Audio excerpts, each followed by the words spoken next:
Welcome to the 1% Better Recruitment Podcast. I'm your host, Charles Kiriakou, and this is the podcast where we aim to help recruiters, founders, managers, business owners get 1% better after every single episode.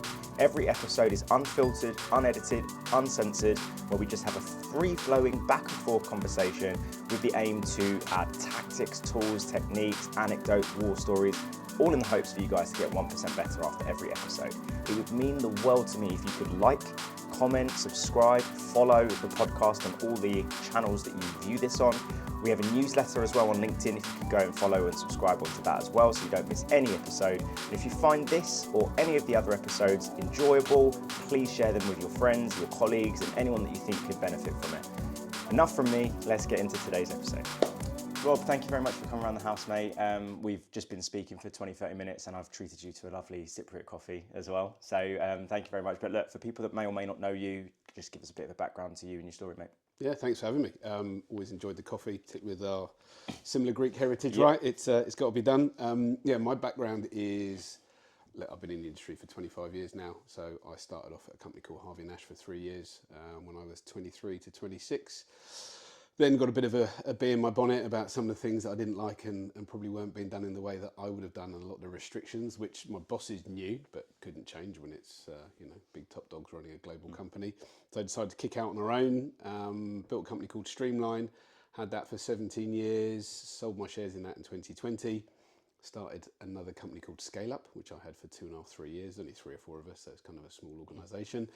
And then in the last kind of 18 months, gone a bit crazy, I started CXO Lab, a fractional C-suite consulting company, and now in the midst of launching a Gen.E.I company and a European female exec organisation. So yeah. Unreal. There's so much to unpack with all of that. But for people listening, topics we're going to talk about are pains of growing a business. So when we spoke, something that I really loved what you said was that, most of the time, and look, there is a room for this type of stuff on these podcasts. I like listening to the success porn type of stuff sometimes, but I think if it's just all of that, like I build 5 million and I've got £100 million business, and it's like, right, okay, cool. But it's kind of almost like a distorted view of reality. So I think, you've got some war stories that you said you're happy to share about the pains, the trials and tribulations of growing a business, the unsexy exits as well, the mindset, the bounce back ability of going through those difficult things. You mentioned as well before we click record about launching the business and going through the COVID pandemic and stuff like that, and how challenging that's been.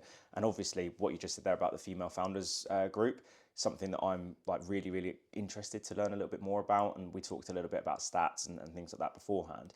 But if we just start, I guess, with the pains of growing a business, what I do is it's like almost like freelance, right? It's consultancy. This year's been really challenging for me.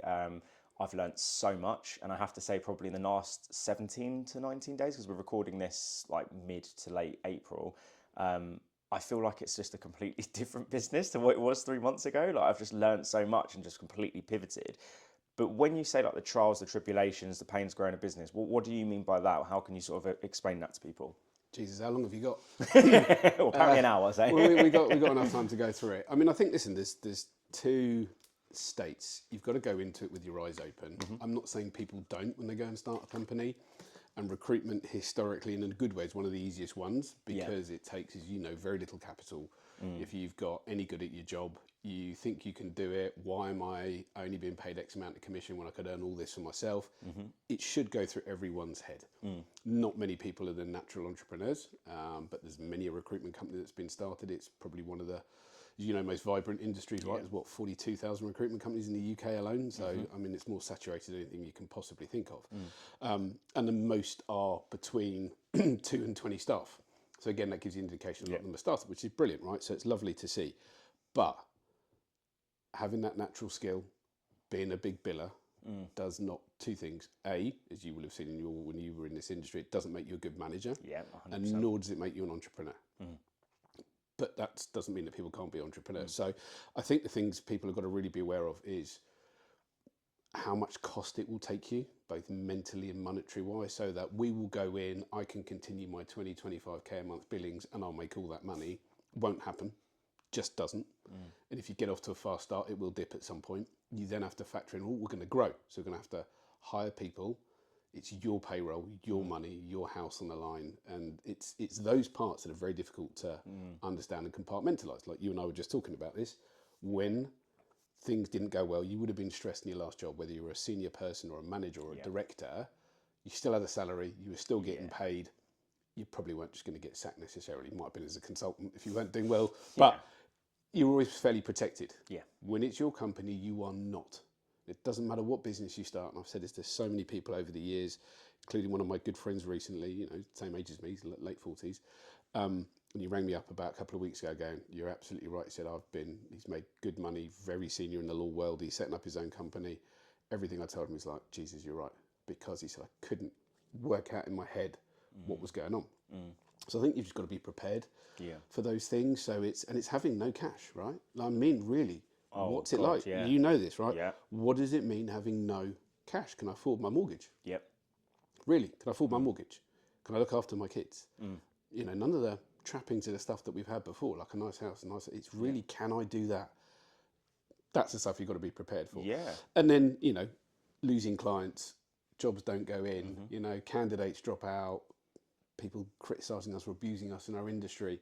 It's 5 times more painful, 5 times harder. It's personal to you, isn't it? It's very personal because then it is your company and you take an awful lot of pride in it. When you get kicked, it's nasty, and people have kicked our industry for a long time because they don't understand it. Now, there's some also have been cowboys in it, there's a lot more better people in now.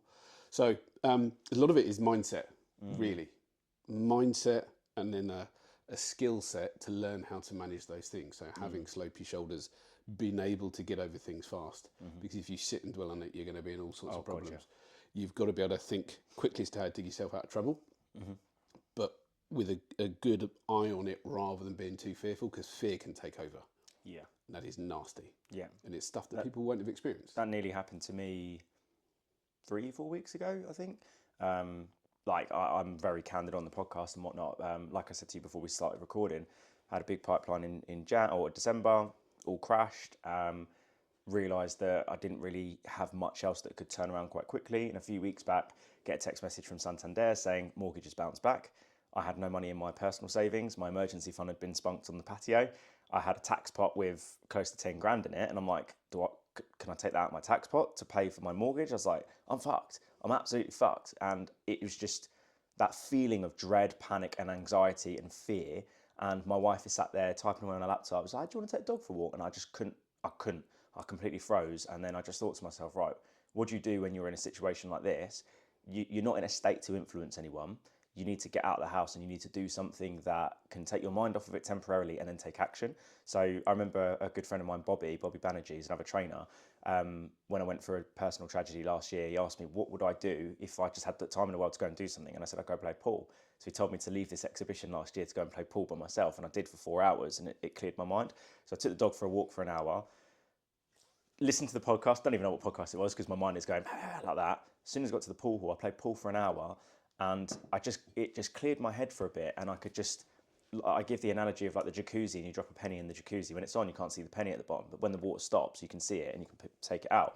As soon as I finished playing pool, I was like, right, I need to speak to somebody else that's in a similar situation, and then just need to like write everything down and think, right, what's my next step of action here? Because I can't, like you just said, I can't sit in the fear. It's not useful for me right now. So I spoke to another trainer, and it was a sunny day. He says, mate, have you got a list of contacts that you can speak to that you know will pick up the phone, like maybe some past clients or whatnot? I was like, yeah, go and sit in the sun, grab your dog, stroke him, make a couple of calls, forget today, and then just go again tomorrow. And then I made a couple of calls, a couple of people like, market's a bit tough, rah, rah, rah. The next day, all the fear and anxiety had gone. Like, obviously, you're still in the lingering because you're like, fuck, how am I going to pay my bills and stuff? And then I was like, right, invested in a couple of new tools, built a list of contacts, booked 6 meetings that day. And I was like, right, okay, cool. This is the reason why I tell this story, is that, like what you just said there, I could have just easily just sat in that fear and gone, do you know what, this ain't going to work. I'll just go and get an L&D manager job somewhere, 80, 90 grand a year, fine. Or I can sit there and go, do you know what, I'm going to fucking make this happen somehow. I'm just going to speak to people, get shit off my chest and just take action. Exactly, right. It's you have to be able to do that. It's putting things to one side, and I call it slopey shoulders. It's what my first ever boss told me many years ago, good old Paul Morant back in the day. But you have to be able to part left brain and right brain very quickly, work out what that is that works for you, Deep breathing is a really good thing. Stop and breathe and breathe. And I've been there countless times, even this year again. Doesn't go away just because people go, oh, you're starting number 4 and number 5 company. It doesn't stop. And I always go, just calm down. You'll be all right tomorrow. Have a dog walk. Have a good night. Have a good night's sleep. Yeah. Get up, exercise, and off you go. Just start and think, but try and identify a few things that either you're going to do to finish off that day, or first thing in the morning. You'll know this when we were all taught, you know, back in our day of training in recruitment. Only takes one phone call to change your day, and that's good and bad. My boss had always said to me, you can have had a really good day, 5:30, 5:45, 6 o'clock, the last call before you go can be a bad one, and it will wreck your day and your night and maybe the next 2 days. The reverse can happen. You can have had a dreadful day, do one good thing, can set you up. So yeah, totally with you. You've got to get out of that fear cycle, because that's what will trap you. It's like, you know, you hear the stories of people who survive in mountains and disasters. They've been in fear and they get out of it and they work out kind of what to do. It's the same. It's just kind of human psychology. And my whole mantra, I've got this client I work with, he works in like the financial, it's not in recruitment, but I do like mindset coaching with him. He's been going through like crippling panic attacks, and it's just stopping him from sleeping, and the fact that he's not sleeping, he's literally feeling like he's going insane. So he's speaking to like the NHS crisis team and stuff, not just me, just to make that clear, but I'm helping him with some strategies for like what to do when you're in those states. And I kind of educated him on like the different states that we go through throughout the day, the ebbs and flows. Like in the morning, you might be a bit sleepy. After lunch, you might be a bit sleepy. Like you have a coffee, you're a little bit like that. You meet someone interesting, you're a little bit like that. And was talking him through some of the breathing exercises and stuff like that. But I said to him, I just want you to remember, whenever you're in one of those states of mind, tell yourself it's always temporary. The best things and the worst things in life are always temporary. And that for me is like a very reassuring like mindset to have. If your pipeline crashes, it's temporary. But if you've got an amazing pipeline and all the invoices are going to get paid, bills and all these other things, like it's not going to last. Everything in life is temporary. You've got to keep going, right? You're only as good as your last month, and it doesn't matter what's going on. Like mine, same thing. You know, for TXO Lab, I had 4, 5 things lined up towards the end of last year, and between the end of November and beginning of December, 4 of the 5, one didn't come into fruition until the new year, and one has actually flipped into being another type of client for the new business. But 4 didn't go in. They were big value fractionals. You know, we're talking would have added anything from 5 to 7k a month. You know, so and consistently, been for months, rolling, brilliant. You know, things. So yeah, it can happen all the time, and to the best people. And now listen, I don't like him, but Elon Musk did a really good element of one of his podcasts, or it was actually a video about 3 or 4 weeks ago, and in it they were like, oh, you know, because obviously people talked and they laud him up and whatever else, and he has built some phenomenal businesses, right? I mean, there's different stories to all of them, but he is still the CEO of these organisations and he's incredibly powerful. And they're like, oh, what's it like being, you know, CEO of all these amazing firms that you've turned around? And he said, it's the worst job in the world. He said, I'm constantly worried about money. I worry about every new month and revenue and figures. I then worry about the shareholders and my accountability to them. And he said, I don't get to work on all the cool stuff. You may think it and you see me out and about, but he said, in reality, I've got an amazing team in all these places. So if stuff comes to me, it's the shittest of the shit of the shit that is rolled downhill, and they've gone, we can't solve this. Can you do it, boss? Kind of a good analogy, right? In that similar things can happen. And then when it's your company, it is beyond personal. So I just don't think, because people won't have been in this position, they can't comprehend until they get into it. So you can't fully train, but you've got to be aware of these things. Can I? My dad said to me when I started my company, he went years ago, so I was only 26. So good in that I was young. He's like, well, you're pretty brave because you've not been doing it for long, but best time to do it. He said, you need to be prepared to fail. He said, you likely will fail, both personal, mental, ego. Can you then go back and get another job? But if you're happy to do all those things and have no money, and I suddenly went from earning all right money to no money, you know, so 3 or 4 times a month I had 0 money, none. Not many people are willing to. I think in recruitment especially, ego is massive, right? People have got Rolexes. I mean, I bought a Cartier watch when I was 21 and everyone in the office laughed at me like, why are you spunking your money on a Cartier? And I was like, oh, it's an investment. You know, you buy cars and all the rest of it. Like, I know a lot of people that once they start earning even if it's 50, 60, 70 grand a year, they have this lifestyle that they have to project to the world, right? I said to my wife that when I set this up, I'm willing for 3 years to live like I'm completely broke and just stack money, stack money, stack money. Patio, sure thing, like that is great. We had Easter here and all the rest of it. It's cool. I'm not going to go and buy a fancy car. I'm not going to buy fancy clothes. I bought clothes once since I've run my business, and most of those were branded t-shirts, for crying out loud. I'm happy to project to the world, look at me, I'm broke right now, but really I'm stacking the cash in the background and the rest of it. But some people think, and it goes back to your point at the start, I'm going to set my own recruitment business up. I build 20 grand a month. I'm going to earn 20 grand a month. I just don't think that's the reality. I don't think a lot of people are willing to have that sacrifice for a good few years at least. They're not. It's hard, and I speak to a lot of people now, from people in their 20s to 40s and 50s starting companies, and I have to give them the same advice. I was talking to a lady yesterday, she's the same age as me, very bright, really senior, she's C-level, and she's starting something, and I said, look, again, we're both in the midst of juggling, making enough money to live, she's got a husband, 2 kids, and starting something new, and she's like, Jesus, that struggle is real. And I went, shit, isn't it? She went, really hard. Yeah. People love, I'm really honest with people, even when I first meet them, I just think it's far better to come across as, my opinion, I like it in return, humble and open. You get a far better connection with people, you understand it. We don't live in a world of Instagram, right? You can stare at that all day, every day, and break your soul. Yeah. I was with Dean Kelly yesterday, right? We had a really good lunch and a catch up, and so much good stuff that I can kind of learn from him, and I take, and it kind of makes you feel energized. And you talk about meeting people that make you buzz, and off you go and get on with stuff. But he was really honest. Like, we don't need the cars that we have. You don't.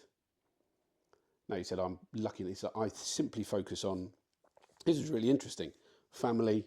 He said, I'm a dad, husband, then it's fitness, then it's work. Wow. So work is like the 5th priority. Yeah, thing. 4th, 5th. Wow. But he's a machine at the work, which gives him the ability to have the time and the money to. But that's what he's focusing on. It's not for success. It's not for money. And it's the same for me. I do not do any of this. Yeah, that's for interesting. Money. I do it for. It's anything that can keep me going with my mad ADHD head and everything else that's going on in my brain and keeps me focused. Constantly have ideas. I think I've just, I was selling food and stuff, trying to undercut my private school when I was 13 years old until I got told off in a nice way. I think they were quite impressed with my entrepreneurial spirit, but went, we got a tuck shop, you can't be selling better stuff for less money. Rob, it's not really on. And I was only 13, 14, and I went, okay. But so I've kind of had it for a long time. My dad was an entrepreneur in the latter part of his life, did very, very well. So there's but you've got to be prepared to take heavy risk. Yeah. Heavy risk, heavy commitment, it's heavy sacrifice. Because you only see the good stuff. Like I said, Dean was saying it. He said, someone spoke to me and was only looking at my successes and everything else. He's like, but do you know my journey? Do you know what you have to put in, right? It's like you see people talk about, I don't know, Messi, Ronaldo, whoever, but or cyclists, anyone particularly in sport, where they put in all their lives probably since kids and horrific amount of training that we cannot comprehend. And they go, they just took a free kick. And they're like, what, you mean the 500,000 hours, the 4 million free kicks that I took for me to be able to score at that moment in time under pressure that you cannot possibly imagine. Yeah, it was all... Yeah, just luck. Yeah, it's not. No, 100%. When you said earlier about what Dean said, or what you said, sorry, about Dean, about being a machine with work, I made my mates laugh last night because, as I mentioned, my wife is quite heavily pregnant at the minute, and hormones, as you know, go up and down and whatnot. And the other day she just came into the office and I was like just setting my microphone up to record a podcast whilst completing a coaching report, like ADHD brain doing 16 things at once. Then I've got a pen in my mouth and I'm like writing up on the whiteboard. I'm just doing everything. And she come in and she was like, what do you think about this? And I looked at her and I went, right, sorry, mate, out. And she was like, whoa, you don't have to be rude. I'm like, I can't, you're a distraction for me right now. Go. Like, I'm in a sprint. I'm doing my thing. I'll come and see you in a bit. And she was like, what the fuck? Closed the door on her, set everything up, done my podcast, came into the other room, gave her a kiss. And I was like, so sorry, but the way my brain works, if I just sit there and give you that 5 minutes, it takes me an extra 10 minutes to get back into the flow of doing stuff. And where I'm kind of back against the wall, grinding my ass away, got baby on the way in 8 weeks, if everything that I'm doing now comes into fruition, we're good for the rest of the year with what I've got coming on. So you just need to understand that I need to fucking focus. And she understands, but she doesn't understand because she doesn't have a similar brain to us, and she's got a cushy job with the civil service. So she's like, oh, okay, cool. But then eventually when, like last year I had a fantastic month in September and I showed her my Monzo thing and went like, that's all the work that I put in. She's never seen that amount of money before. It's nothing ungodly, but she looked at it and it's like, fuck me. And I went, that's what I'm trying to explain to you. Like sometimes with what we do when we're running solo, we need to lock ourselves away and just fucking focus. And I don't think I struggle as much with it anymore. I'm on ADHD medications, which is a massive game changer. I've got a coach now, and I'm helping a lot with focus. But someone that's like a serial entrepreneur that's set up multiple businesses, got a big network yourself. Perhaps there's someone listening to this that's considering setting up a business, or maybe someone that's early doors running their business, and maybe they struggle with the grind and the focus. Like, what would you say like your biggest bits of advice are for people that are doing that? It's meet other people, right? Ask. We go back to the saying about being humble. Never be afraid to ask, right? My biggest mantra that I've learned in the last couple of years, I used to do it naturally and I've started to talk about it now more clearly because people pointed it out to me and going, you're really good at this. And one of the reasons I love you it's the humble and honesty. But I think more importantly is, I hope to ask it to you the other week, but it's like, what can I do for you? Offer your help, real help, not for any reason, because you can. Because everyone has got something to offer. Most people don't think they have, but they really have. Could be smallest thing from an intro to someone, could be something personal, could be someone in your connections or network or a bit of advice or something you've done or even a document or a piece of paper. It could be anything as simple as that, but you've always got something. So I always say to people at the moment now, what is your give and what's your ask? Oh, that's power. Don't be afraid to ask. That's power. I like that. Everyone I've said it to has gone, oh shit. So Artemis, my female exec network, it's one of our things. You have to have those if you're going to join. You've got to have a give. You've got to have an ask. I love that. Because that will get you going. So back to your point, what would I do? I'd try and give to people first, but don't be afraid to ask. Now, don't take people's time and of course, grab. And people do that too. Yeah. They ask too much. Know where the boundaries are, but do both. And you can do both in every single call. And I've done it a lot to people recently, and it's come back to me where it's been amazing, where people have just gone, Rob, what do you need? I've known them for a long time, or even 6 months, but they've understood me enough. And they're like, you're going through all this now. I know it's hard. What do you need? And no fluffing around. Yeah. And I could have gone, do you know what? I need some clients. I actually need an intro to these types of people. Yeah. Can you do anything? And we'll talk for a bit and we'll be like, let's see what I can do. Or I've got something, or I'm going to do this for you now. And you go and do it as well. So that's crucial. From, I think, trying to understand your own brain, right? You've really got to understand who you are as a person, right? I didn't really click that I had ADHD until 2 years ago. Really? Oh, yeah. Wow. My missus pointed out, and then my other business partner. And because my mother half's a teacher, she's very sharp on this stuff and teaches kids with all sorts of different elements across the spectrum. And she pointed it out to me. But she said, you've clearly learned from actually a kid loads of ways of coping. You've got all your little mechanisms. What types of things did you do to cope? Write lists. My mum used to do it. I used to write lists, leave them by my bed. Even I've got a farcical memory. Really? Like really, my granddad had it. My mum's got it literally photographic. Like even for my A-levels and GCSEs, I can turn to a page in my head and remember something on the page. Blimey. Like I went travelling, left uni in 98. I did a year of work for Enterprise Rent a Car. And then I went travelling for 9-10 months. Yeah. So that was 99 in 2000, right? It's a long time ago. I can tell you pretty much every day in every country what I did. Nearly. Jesus Christ. It's just imprinted. And I don't understand why people can't do this. Yeah. And some of this stuff helped me with recruitment because I could remember people instantly. I don't need the CRM. I know as bad as that sounds. Or I'll go, and I could have met someone once. I'll go, Charlie, oh geez, yeah, I met this lady's brilliant. She does X. I'm going to introduce you because I think it's a really good idea. Spoke to a guy this morning, really senior CMO. We're going to do some work with him. He's a brilliant guy. He's very sharp. And I've met him 4 times. And he's like, you are just a mental super connected. I don't know how you do. So, and I've only realised that it's just partly due to memory. So go and seek help. Understand who you are as a person. Be really honest. Are you prepared to fail? Yeah. Are you prepared to have no money? Really? You've got to go and hand that car back. Or can't afford your mortgage, can you cope? Who have you got around you? Have you got any other support in the family? Have you got a partner that can help you? Those are all the types of things that you've got, because if you can't, and you can't take the stress and you can't take the strain, don't. Just don't. And that's why loads of companies fail or don't get going, because they've not really thought of those things and they crash very quickly. But if you can overcome some of those things. I'm just eternally optimistic. Quick one from me, if you're enjoying today's video, two things. First and foremost, like, follow, subscribe, leave a review, all that kind of good stuff. The other thing is, as you probably already know, the way I fund this podcast is through my coaching business. So if you're listening or watching this podcast, you're probably someone that is all about personal development, right? So if you're all about personal development and you want to develop your mindset, you want to develop some real world strategies, or perhaps it's simply just the recruitment aspect. I've been in this industry over 10 years. I've been in the L&D space for over 3 years now, and I'm so passionate about helping people. I feel like this is the purpose that I've been put on this earth for, is to help people in this recruitment industry. So if you're interested in coaching, in training as a recruiter, or perhaps you're a business owner and you want to upskill everyone in the business, take your company to the next level, then why don't you just reach out to me? You can reach out on LinkedIn. All my contact information is on my banner and in my profile, and also on my website. But that's enough from me. Let's get back into today's episode. I think optimism is a huge thing, but I think you need to be, there's an element of having the realism. So when I was a lot younger and more immature, I used to see people when they would say, I'm a realist, as you're just a pessimist in disguise.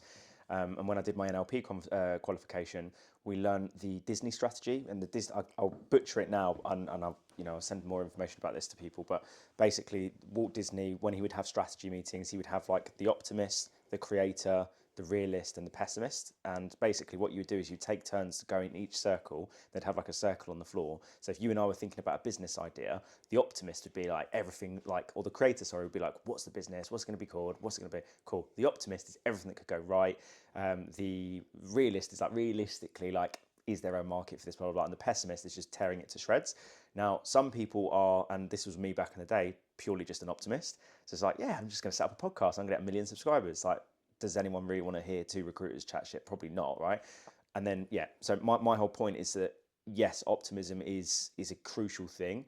If you don't have that, I think it's going to be very, very difficult. But I think you have to, and even if you're not naturally a realist or whatever, like you said, to your point, if you've got other people around you, like I've got a coach that I sit down with, and I just pitch my idea to him, and he'll not tear it to shreds, but he'll be like, well, realistically, that's probably not going to work. We need to look at it like that. But yeah, I definitely agree with you with that. You've got to have it, because if you're going to go and be a solo founder, it's even harder than having a business partner. You may think, yeah, I've got all the control, the money's mine, blah, blah, blah, but it's lonely. Yeah. And the one that just occurred to me, you're talking about some of the pitfalls and the pains and the challenges, it is fucking lonely. Like nothing on earth, because you carry it all. My other half talks to me, she's like, you're right. And I'm like, yeah. She knows I'm processing, but she knows I'm quite good at dealing with it. I'll then talk to her. They all come home, we just talk to the kids about their day. I always talk to them about how I don't try and talk about my stuff because I want to know about them, but I'll go and share stuff with people, and I found that's even easier now, and I've got better at it the last couple of years. But it is lonely. Really, you go, especially if you're in recruitment. Like for me, I'm very fortunate that most of my days, like, if the more I'm coaching and the less I'm doing BD calls, the better, right? Not because I don't like BD, I love doing BD, and I've learned I have to keep doing that. But realistically, I need to be in a position where every single day I'm doing multiple coaching sessions. That's how I'm going to pay my mortgage. That's my passion. And that's where I feel like I'm having genuine connection, because a lot of what I do is one-to-one. Podcast has been brilliant. I know a lot of solo founders in my network. They've been on the podcast. The thought of me being in my office and qualifying candidates and trying to get jobs on and getting brutally rejected and told to F off by clients is fucking terrifying. It's awful, but even then you're still speaking to people. The days that I don't like, and I think I'm instantly being unproductive because of how we've been trained. Yeah. Back in the day, you're not on the phone, you're not doing your job. Yeah. That was it. Yeah. Look at me, Salty, pick up the phone. Pick up the phone. But you're like, I'm doing my job. Like, you sent me that amount of money. I eventually won because I proved it right. But that was just what they'd been taught as well. My bosses, it was all like, you've got to be on the phone, got to be on the phone. I went, no, I don't. You've told me I've got to make 10 grand a month. So if I just make 10 grand a month, no matter how I do it, leave me alone. Yeah. Didn't like me taking lunch breaks, didn't like leaving the office. So I deliberately tried to prove them all wrong and did those things just... I feel like that's an ADHD thing, by the way. yeah, probably. And then prove that I could then go out and do a lot of drinking, stay out late, still be in first. Just on that, when you say not like you proved them wrong, like, what did you do then when you were doing the 10 grand a month in recruitment that wasn't necessarily just 24/7 being on the phone? Some of those things about which I've realised now in hindsight, and people have pointed out, was the memory, really quick, being able to remember and connect people and things. Realised that even in my early 20s, I was offering people stuff just to help. They're not used to it. Most humans aren't used to it even now. You know, we talk about all this stuff with mental health for men and women and needing to reach out and needing to be honest. But then people need to ask, really ask. Yeah. Are you really all right? Yeah. Because I don't think you are. And be brave enough to say, I'm not sure you are. You sure? 3 times. You don't do it 3, you're not going to get the right answer. So I think I used to give help unwittingly, connect people super fast, remember something very quickly, and then act as if. And that was one of the things my bosses always taught me, is like, you've got to remember a little bit and then act as if you know it. So when you're talking to a client, you can be talking about a sector or something or a project. I wouldn't be fibbing. I'd go, oh yeah, I remember someone from Morgan Stanley who's working on that particular project. When I started, I was in telco. So I'd be like, oh yeah, I spoke to someone who's at Verizon, they're doing A, B, C, and D, and I could be talking to someone at Vodafone, and they would be like, oh, right, okay, kind of know what you're doing. And I did, because I just remembered. I could just kind of remember it. So that helped. And I was like, why do I just need to speak to this candidate to prove that, great, I'm speaking to you, I'm having a look at your CV and we're running through it, and it's never going to be great, or it might not be right. But I also did the opposite. People get too hung up, and also I don't do this really now at all, but people will go and stare at CVs really hard, just like people do any job, right? And they assume that you're not right. But how do you know unless you speak to someone? My theory was, when I wanted to, I'd give everyone 15 minutes just to find out. Ask the right questions, get to understand someone as quick as you can in a nice way and really kind of conversational, but rule them in or out. But rather than just going on a CV. Now, how many of our clients just look at CVs and just kind of, but anything in life, they just assume. People for all walks of life do things. We do it naturally as humans, unfortunately, is you just make assumptions. So I think it's go and look and find out, right? Don't assume that restaurant that's got 4 stars isn't great. Go and test it out. Don't assume that one that's got 5 stars is the best in the planet. You've got to go and, You've got to think for yourself. I had that the other day, actually. I laughed with my wife when we were having dinner last night. I saw this managing director of this 200-person recruitment business, looked at his profile picture. Just my immediate subconscious was like, he's going to be nasty. He's going to be mean. I don't know why. It's just a natural, sometimes you look at someone's profile, you look, you know, they've been in the industry 30 years and you go, oh, this guy's going to tell me to F off, innit? And I just like caught myself out immediately and went, how do you know? How do you know he's going to be bad? Like, there was another guy that was 25 years old, set up his own recruitment business. You gave him a call and he was the rudest person you've ever spoken to. It's like, where's that come from? What was that? Is that like from the cowboy days of recruitment, the way you work? Like, what the hell? Gave the guy a call, nicest geezer in the world. so unfortunately, it's just natural judgment that we all. It's just a natural human instinct, right? Another thing you were talking about earlier was, and this kind of goes in as a good segue really, because I think a lot of people set up their own recruitment business with the ambition to sell. And I've worked 2 out of the 3 recruitment businesses I've worked at. We're going to sell in 5 years and here are your shares. You're a senior member in the business. You're like, oh, that's amazing. Can I sell my shares now? No. When we sell. What's the plan to sell? Well. Right, okay, cool. So like, we don't actually really have a plan. Like, do we even have a non-exec? Like, what's the crack? Don't know. A lot of people think, well, what I'm going to do is I'm going to set up a recruitment business and in 5 years, we're going to sell it for 100 mil. And I remember one of my first meetings last year, sat down with this tech recruitment firm, 3 founders, senior consultant, a couple of rookies. They said, yeah, so plan is in the next 5 years, we're going to sell. And I said, great, okay. Look, full transparency, I'm not the expert in this, but I've interviewed a lot of people and I've gone to lots of talks and I've got a good network, kind of know a few different steps it takes. What steps have you taken to allow you to get there? And all 3 founders looked at each other and went, what do you mean? And I went, have you documented your training? Have you got like a contract book? Have you got an RPO service? They were like, sorry, what's RPO service? I was like, okay, right. Have you got a non-exec to advise you? They were like, no. Like, what's your tech stack? Just spreadsheets. It's like, right, so you have no fucking clue. Like, you've set this business up and think in 5 years you're just going to sell. But there's 2 things I wanted to run through with you. The reality of that, like what it actually takes to get the business into a situation to sell. And then you were open enough to tell me when we first spoke about the non-sexy exits. That the fact that sometimes when it gets to that situation, it's not just here's the keys, here's a load of money, woo. Yeah, absolutely. And that's, don't start it because you think you're going to sell something. Huge point. Make it maybe a dream and an end goal, quietly. But how many companies actually sell? A couple of percent? It's like if you recruit into the SaaS and startup world, in the last 10 years, everyone's like, oh, I want shares. And I go, what for? What for? It's not Facebook, it's not Google. Yeah. If you're not one of the big ones that have already been listed, your stock's worth nothing until you have an event. And even then it might not be worth much. So just fucking park that thing and go and be good. Even Dean and I were talking about this yesterday. Be good, see what happens, right? You've got to hit metrics and markers, right, before you do that. And I had to learn, and we were always looking for learning. So we had 3 points of things nearly happening that then did happen.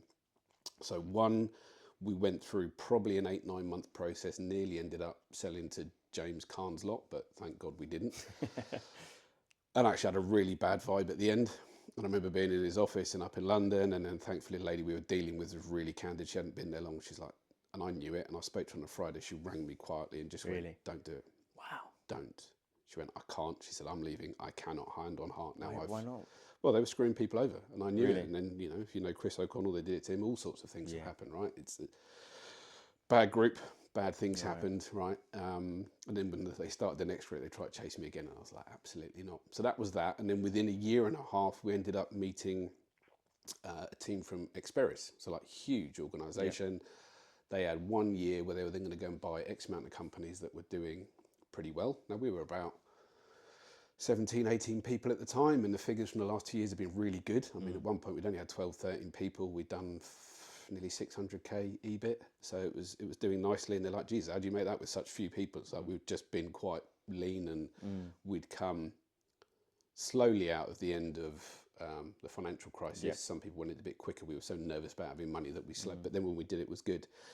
We got to right at the end of that year, and they made us an offer. It was really good. This would have made us, it's not massive compared to some people at all, but it probably would have, been worth about 6+ million at the time. Jeez. So, even for me and then my wife at the time, it would have been 4 million quid. And we're going, Jesus Christ, that would be amazing, right? And we'll still have a job, and then we carry on. Brilliant start in life, right? When you're in your 30s. And we just missed the time window. Didn't happen by the end of that year. And then at the beginning of the financial year, the CFO just started to cut it off. CEO wanted to do it. Lovely guy. We went and had loads of meetings with them. So that dream crashes. We'd literally been talking. I've been really trying not to think about it, but it's like, my God, I might, can do stuff for the kids. I can put money away for the kids. Might be able to buy the house. We've got a pension pot all of a sudden. The stuff that you kind of work hard and dream of. And that was 2014, 2015, I think, something like that. No, 2014, I think. 2013, 2014, sorry. And then, and then my exit that occurred, right? I mean, it was, the whole business originally was my idea, then brought a friend in, then brought in my other partner, who is now my ex-wife, still got on well, so that's a good thing. But, we hit some personal troubles, working all day, every day. I mean, no one at the office kind of noticed, but our paths just kind of drifted. So we then went through, I didn't tell anyone for 8-9 months. Wow. And just kind of sat and suffered. My team didn't know, no one at work knew, no one. None of my best mates knew. I only ended up eventually telling 1 or 2 people. This is my own biggest weakness, where I always have helped people. Yeah, you don't help yourself. No, and I hid it. Yeah, I went, I'm fine, I'm always fine, I'm always fine. Because all the things you learn about your own company and how to deal with that, I'd learned. So I went, I can park this and I can compartmentalise. I was barely sleeping, and it was rock hard, and then I was worried about the kids. And that was one of the biggest things, like, have I failed? My marriage isn't going to have worked. Felt like let a lot of people down. You've had a really big wedding and it's a really cool thing and it's amazing. The biggest thing was the kids. And going, well, for one, I know I'm not going to see them every day for the rest of their lives ever again. And that's a real kind of kicker. So I went through all of that, and then we agreed to break up and kind of get divorced. It was fine. We we went away on a holiday, and we got our business partners tell everyone at work, and they were all just absolutely stunned. And I still remember the day we came back, my team and everyone was so quiet. And they're like, we're so sorry, we love you guys. I was like, look, don't worry about it, we're fine. Like, we're all right now, we're on our path, making a move. And then long story short, we'd helped Gemma set up her own function and her own separate business within the company and the group. So it was quite nice. And eventually she said, look, I should probably go. I'll take my business. We agreed to buy her out. And I agreed to buy her out with my original business partner. And then we had everything going, rolled into the new year, got to about February, had a leaving do, no real conversations at all. between, I let them agree the price. So I was never going to screw her over, and I wasn't going to try and screw us over. So I said, look, I'm staying out of that. Fair. You guys agree. If you're all happy, I'm happy. And they were, seemingly. Then he changed his mind just before we signed the paperwork, but didn't come and discuss it with me, right? And, I don't want to go into massive detail, but it was a real, felt, kicked in the teeth, betrayed, like, I'm supposed to be a business partner. We set it up, what do we do? We're supposed to be 50-50 on this again. What's going on? And that was hard. And then unfortunately from that second, I remember it, 8:30, Monday morning, first meeting. I mean, Jesus, how's the start of your week? My ex was livid, and that was it. I was done. It was just like, I knew that was it. I knew it deep down. Unfortunately, relationship broken, friendship gone. This is it. Now what? And then we spent a couple of years trying to unravel it.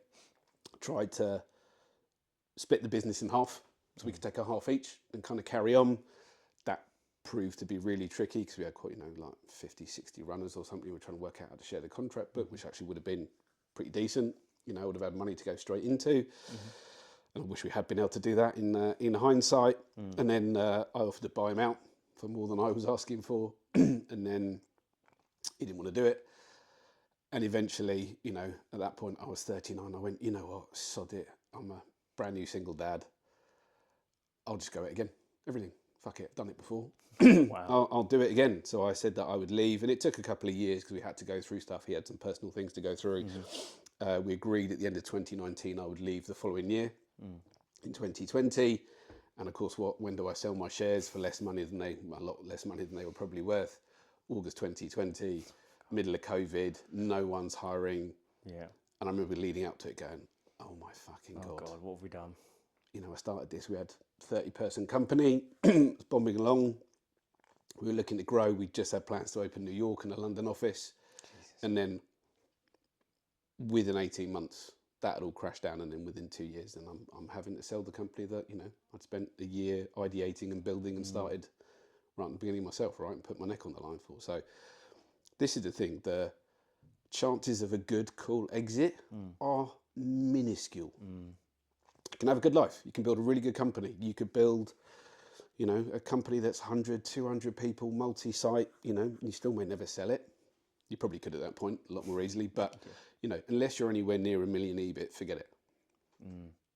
Million's a big trigger number. I remember Dean always telling me about that, and Gary, and then, 2+, you're starting to get interesting, and then when you're up from those numbers, you could be appealing to a lot of organisations. But how many recruitment companies roughly would you say get to over $1 million EBIT? I really couldn't give you the numbers, but it's not going to be loads because a lot of people are growing and spending capital. So how often at times do they sit with $1 million EBIT? It's not easy.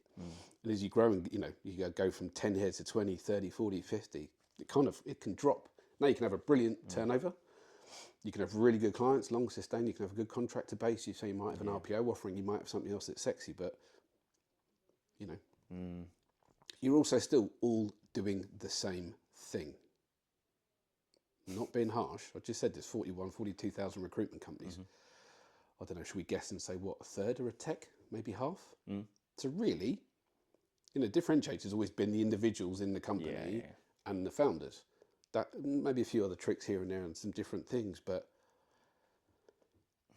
how are you going to stand out to the next company that's making $1 million EBIT, and why is the company going to buy you? Exactly. Whenever I go into a recruitment office and I sit down with the consultants and I'm like, what are your personal USPs and what's the business USPs? Well, we're specialists and we've been doing this, but right, okay, stop. Like, you work in the construction market. There is 10,000 other recruitment agencies in Aldgate, Liverpool Street alone, right? I'm joking, but they all say they're specialists. Like, what else? What else is actually like a differentiator for you? Like, most people can't answer that question. And when I ask consultants, what's your personal USPs?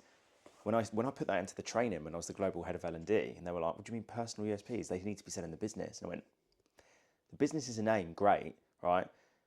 But let's face it, the clients call the consultants. The clients will call you. They don't call up the office number anymore. Most recruitment businesses, I call up office numbers, mate. Most of them don't answer. They don't exist. Like, people can't get hold of people working from home. No, it's got nothing to do with the company, really. It's about the individual. When I started at Harvey Nash, they said, don't worry, ring them up and tell them where you're from. We're the best name around. And they were one of the best, to be fair, and they were slightly different and a bit more professional and whatever else. And I remember listening to that going, it's fucking horseshit. I can't. I was almost embarrassed, even though I loved being middle of Mayfair, really nice people, good business. I'm still friends with the old CEO now. He's ace, and he'd be really helpful. But I just was going, I'm not. That's going to hi. I'm from Porsche. Great. I mean, I love Porsche, so that does carry different weight. But it's not. It's you. It's the individual. It's the kind of people. But just going back to it, I think by all means, dream big. You've got to come in with low expectation, high pragmatism, very realistic. Know what you're doing and what you're offering. Know how, as you say, how you're going to be a little bit different. Even if it's not wildly different, but what is it you're going to do and how you're going to scale? Underneath, push that you might get an exit at some point, but be prepared that it could be some sort of all right business, possibly lifestyle business, do a bit better than that, but doesn't ever get sold. And are you happy with that? And then how are you kind of planning financially for your future? That's the stuff that you've got to really be considering. This big, grandiose, it's very hard. Yeah. I feel almost as if that's the mentality of hope for the best, expect the worst. That was my mantra for 2021. I felt like I was going to, like a lot of people, government's telling you that, you can't leave your home, the police were going to stop men if they had skin fades because barbers wouldn't open. If you didn't get vaccinated, you're going to kill your granny. And all like, I genuinely thought I was going to have psychosis during that period because I was constantly asking the question, like, why is this, like, why are they putting these rules in place? And everyone around me, besides my family, don't question it, Charles. But the way my brain works is if you say something, I'll go, okay, why though? Why is that? And when people were saying, no, you can't. And I remember my wife, because she was my girlfriend at the time, we'd been dating for 6 months and she came and lived with me, my mum and my brother at home because she was renting a flat in Finsbury Park and she was like, I don't want to live in the flat by myself. Dougie's gone to Scotland, Molly's gone up to Lancashire, I'm just going to be by myself. I was like, come live with me. We've been dating for 6-9 months. It's a mental idea, right? But, in that year and a half or so where she was living with us, that's one of the reasons why we got married, or I proposed to her on our first anniversary, because we were literally locked in a house together for a whole year, right? It was nuts. But I remember one day I called my boss, Tim, Tim, and I just said to him, I'm sorry, I can't do this anymore. Like, I need to be put back on furlough. And he was like, huh? I was like, I just can't. My mental health is completely through the floor. I just can't. I can't speak to clients. I feel like I'm just so unstable right now, and I just need to be put back on furlough. And he went, well, I can't pay the 20% extra. I went, don't care. Even if I just get paid 10% of my salary, I can't. I'm not in a position to influence anyone. I need to figure out what the hell's going on with me. And obviously, I wasn't doing my martial arts. I wasn't going to the gym. I wasn't seeing my friends. So a lot of things, and a lot of people went through a similar thing. So I'm not unique in that respect. But Rosie, bless her, she bought me a book called Everything is Fucked, a book about hope by Mark Manson, I think it is. And I was reading the book and I was like going to the park and I was like reading it and I was like, oh shit. And it was talking a lot about how people that are heavily religious typically have a lower suicide rate because they essentially have hope. They have hope in a higher power and heaven and all the rest of it. Now, I'm not really religious. Obviously, I was christened as a kid and Greek Orthodox, but I'm not religious anymore. And I remember thinking, fuck, I've lost my optimism. I just don't feel optimistic about life. I don't feel hopeful about anything. And I just feel like it's all doom and gloom. And then something popped into my head and I was like, I need to be more hopeful, but I need to expect the worst thing to happen. I need to expect the world to crumble beneath me, but hope that it'll be all right. And I remember writing it in my room somewhere that this is another thing that a lot of successful people do. They have it visual. So when you wake up, firstly, your goals are there, whatever. I remember every single day I wake up and I actually got a diary and I started writing goals because I stopped writing goals because you're just in your house, you're not doing anything. So I wrote on the front of the diary, expect the worst, hope for the best, expect for the worst.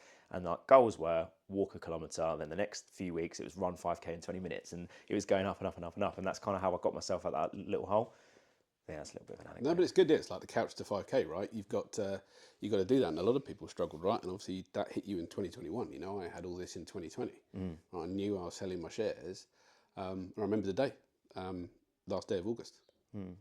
Just come back from Spain, all went through, and my missus kind of quietly came in. She went, "Are you okay?" Yeah, it's been 17 years of everything. And actually, another thing, it's like when we my ex and I agreed to get divorced. I love finality. I like dealing with black and white. And it was clear. And I went, yeah, I'm all right. I feel okay. Good. Because I know now, I don't know what the path looks like, but I know I'm now on this path and it's not been the indecision that's been around for 3 years, which had been hard. Yeah. And I thought I got through it and I thought, and I probably did cope with it reasonably well. But my other half didn't like me being in that office because I kind of handed everything over and just sat in a corner. She went, this can't be doing you any good at all. Like, it's not you, it's not your soul, it's not your person. And going back to my point, I said my days where I don't feel I'm doing anything is if I'm not on calls or meeting people. Because I need the human contact's great, but it's what sparks things. Yeah, you can write stuff and you can send emails and you can deal with things, which you do need to do. Yeah, of course. But for me, it's being in front of people, it's making stuff happens when you are speaking to or meeting or conversing with individuals or teams or groups of people. But that is true. Yeah, you're not going to sign deals, you're not going to win stuff, you're not going to meet someone interesting or make a new connection or get introduced to someone unless you're doing that. Yeah, 100%. Well, look, mate, I know I'm conscious of time. The last thing I wanted to kind of go through with you before my final question is, it's a good segue, I guess, after that, what's happened. You've set up the fractional C-suite sort of business, and there was something that I was quite keen to dive into, kind of the motivations as to why you've done this, but you've set up a group for like female execs. What was the motivation behind that? Like, where did that really stem from? It was kind of a fluke scenario, to be honest with you. I mean, it wasn't planned. A very good friend of mine and now business partner, Jennifer. So the company's called Artemis. So there's 4 of us that run it, 2 of which live around here, which I told you. So Jennifer and I were friends. She's an amazing, multi-exited CEO. She'd been in big corporate tech, Silicon Valley. She's Australian, been in the 90s, done hugely well. Microsoft, run like big £1 billion functions. 5 startups, 3 exits, so she knows big corporate and big tech. She'd been part of what wasn't a well-known American one that came to the UK called Chief. Now that collapsed. They'd overcommitted and didn't deliver really on anything, seemingly. And that was, a network for very senior female executives. I'm talking like C-suite, CEO, CEOs, some really big businesses, so really powerful. The day she got the email, she WhatsApped me and went, "Oh, it's closing." And she said, "What do you want to do?" Because she knew I'd run networks. I have a 150-person network for my fractional C-suite exec. She knows I've been in people my whole life. And I went, "Right, well, let's chat. Let's do it. Let's build our own version and a better one." That was literally the start of it.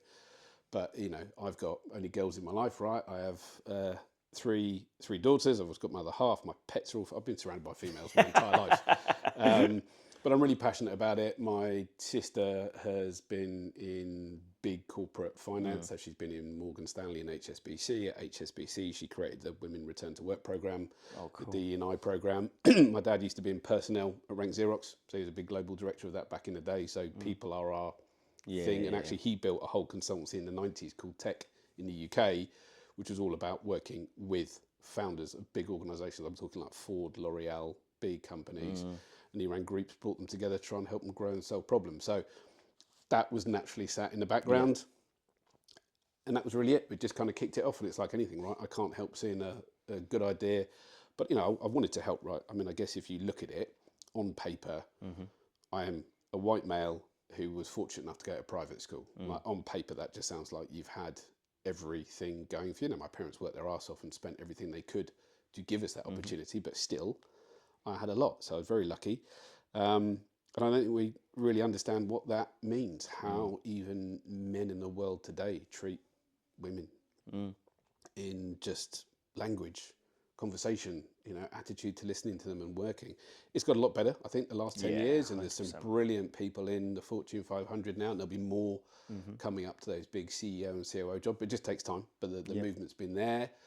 A lot more startup founders, which is great, but still 2.5% of funding goes to... That's crazy. It's awful. Why do you think that is? Do you think that's just echoes from decades of women not really just being in those situations and society kind of pushing them down and saying, no, like, you shouldn't be in these types of positions? Or what do you think? It's very hard. I mean, I'm still learning, right? And I pick up what I know more from speaking to other women, right? Really understanding, because I have to understand it from their side, because it's the only way you can really get to know it. But I would say some have not been then felt they should or they could go and start a company when you bloody should, because everyone has a right to, and everyone's got exactly the same chance of success and kind of fears. Now, maybe not the opportunities, but the chance if your idea is good. I think there is clearly stuff with VC land. I mean, I think VC world is broken, personally, just the way it operates and the way it does things. How they look for organisations. Jesus, Adam Newman, who built WeWorks, just raised another huge round of funding. So his new company Flow is worth 2.5 billion currently, makes no money. I say this quite candidly on video, he's a liar and a cheat, never made a profitable company, was crippling an organisation. And now some of the biggest VCs in the world are giving him money because of his personality and his name. So, and that's partly it. These vivacious, big personalities, you would far equate that less to women. Yeah. Because they don't want to be like that. They sometimes try hard not to, or they suppress some of their own natural, which is a real shame. Men do it too, by the way. But I think women feel like they've been pushed into that kind of cycle. Or if they do have that lively personality, they're really driven or quite direct in everything, then it's, they're a bit like that. I think there's just language and mentality that sadly exists. Yeah. Hopefully dying down, but still is there of, she's a bit like that. So, whereas a guy doing it, look, Charles, really, he's got something here and he's got that energy and the oomph. I can put him in front of other investors. He's going to go places. So I think they just all kind of come together. So, I just want to help, right? All of us should help people in any way, shape or form, whatever we can do in life, full stop. Men, women, kids, do whatever you can for people. Like I said, what's your give and what's your ask? And this is my give is, I want to help. I've been through starting a load of businesses. I've had a load of problems. I've had my own personal disasters, right, that have really affected me. So whatever my kind of white male private school background, it's got nothing to do with things that have crippled me, but, been able to bounce back. So what have I learned? What could I do? What would I never do again? And, you can kind of pass that on and realise that you have got something to say and you have got a passion. I've got a monster network. I love using it and I bring all these ladies together and it's amazing. I learn from them. I learn so much from them. I love, seeing their stories and everything. And it helps inform my brain and my education, right? So I learn so I can see it from the other side of the fence and hopefully then help me be better human, better dad, anything, right? And if I can then go and kick a few other blokes along the way to behave properly, then I will, because I'm all here to back them, right? Yeah. Now I have to say though, like I got into this industry in 2014, and I worked with some phenomenal recruiters back then that were female, but the way they had to survive and thrive was to almost out masculine the males. They couldn't be. They were their feminine selves when they were out on client meetings. I remember this girl called Emma. I've mentioned her a few times. She turned it on, like when we went to client meetings, blonde hair, like fake tits, the whole lot, like go to the hospitals, wear skimpy dresses. All the nurses would just go, right, I'm sacking off my agency, I'm going to work with you. When we were in the office, you did not want to fuck with her. She would fuck you up. She was just very like, you'd say anything, she'd just call you out in the office and just, she was willing to throw fists basically. But I've said this before on the podcast that I'm working in offices at the minute. Sometimes there's a bit of banter, and I think, like, I don't want to sit there and say get rid of banter, because I think that's kind of what makes recruitment a bit fun and whatnot. But there's sometimes it's just like, all right, mate, that could have fired 10, 15 years ago. But there's sometimes it's just like, just grow up a little bit. And the advice, I've said this on the podcast a few times to the female recruiters, is that a lot of the time when I work with them, they second guess things, they overanalyze it, and they're like, I'm going to speak to this like CEO who he's been in this industry 20 years. I'm just a 22-year-old girl. Like, what? No, like get on their level. It's fine. Like, you've got value to add. Like, and whenever I do the call coaching and I sit by their side, I almost like pick the phone up for them and just like call them. You've got value. Believe in yourself. And I know that's like cliche to say to someone, you believe in yourself and you've got value to add, but like, you just have to fucking drill that into your subconscious. I do it. I still get imposter syndrome sometimes when I'm, like I said to you the other day, as managing director 20 plus years. I'm like, fuck, I've been running my coaching business a year and a half. Like, fuck it, just pick up the phone. What have you got to lose? We're all people. I was talking to someone yesterday, and one of my business partners deals with people who've, Jeff Arnold, right? He sold his business WebMD in the early 2000s for about 8.6 billion, right? Like, insane. They're still just people. They're smart. They listen. They maybe do things a little bit better, a little bit differently, a little bit quicker and faster and harder. But they're still people. We're all people.